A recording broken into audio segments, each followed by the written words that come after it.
লোকসভা নির্বাচনে বিজেপি দলের ফলাফলে উচ্ছ্বসিত রাজ্যের কর্মী সমর্থক। আর বুধবার সকালে উচ্ছ্বসিত কর্মসমর্থকদের এক বিরাট বিজয় মিছিল দেখা যায় ধর্মনগরে।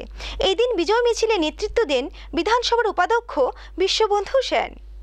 অষ্টাদশ লোকসভার নির্বাচনে বিজেপি দলের ফলাফলে রাজ্যের নেতা থেকে কর্মী সবার মধ্যে আনন্দের উচ্ছ্বাস অব্যাহত রয়েছে। সারা রাজ্যের পাশাপাশি বুধবার ধর্মনগর শহরে বিধানসভার উপাধ্যক্ষ বিশ্ববন্ধু সেনের নেতৃত্বে এক বিরাট বিজয় মিছিল বের করা হয়েছিল। ধর্মনগর বিবেকানন্দ সার্ধশতবার্ষিকী ভবন প্রাঙ্গণের সামনে থেকে মিছিলটি বের হয়ে শহরে বিভিন্ন পথ পরিক্রমা করে। বিধানসভার অধ্যক্ষ ছাড়াও বিজয় মিছিলে উপস্থিত ছিলেন ধর্মনগর পৌর পরিষদের চেয়ারপারসন প্রদ্যুৎ সরকার, ধর্মনগর মণ্ডল সভাপতি শ্যামল নাথ সহ অন্যান্যরা। এক সাক্ষাৎকারে অধ্যক্ষ বিশ্ববন্ধু সেন জানান, ভারতীয় জনতা পার্টির নরেন্দ্র মোদীকে তৃতীয়বারের মতো বিজয়ী করেছেন ভারতবর্ষের মানুষ, তাই তিনি আপামর জনগণকে ধন্যবাদ জানান।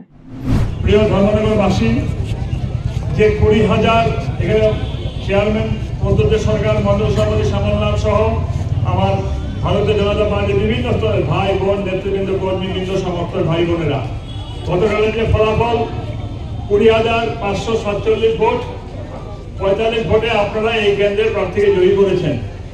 কৃতিত্ব আমার একার নয়, কৃতিত্ব আপনাদের সকলের, সকল ভোটার দুহাত ভরে প্রাণ খুলে মনের সমস্ত জ্বালা মিটিয়ে সিপিএম এবং কংগ্রেসকে দুহাত দিয়ে ছুঁড়ে ফেলিয়ে বুঝিয়ে দিয়েছেন এ রাজ্যে সিপিএম আর কংগ্রেসের কোনো স্থান নেই। লক্ষ্য করুন, যখন আমাদের প্রার্থী ঘোষণা হয় কত রকম গাল গপ্পের আলাপ, কত রকম ফেসবুক, ইনস্টাগ্রাম কি বলে, কৃতি সিং বহিরাগত, ওনাকে কি পাওয়া যাবে কিনা, অনেকের মনে গোসা, ট্রাইবেল অনেক রাগ, বাঙালি অনেক গোসা, কেউ এরকম সেন্টিমেন্টাল নিয়েছে, এখান থেকে কিছু কিছু অপপ্রচার হয়।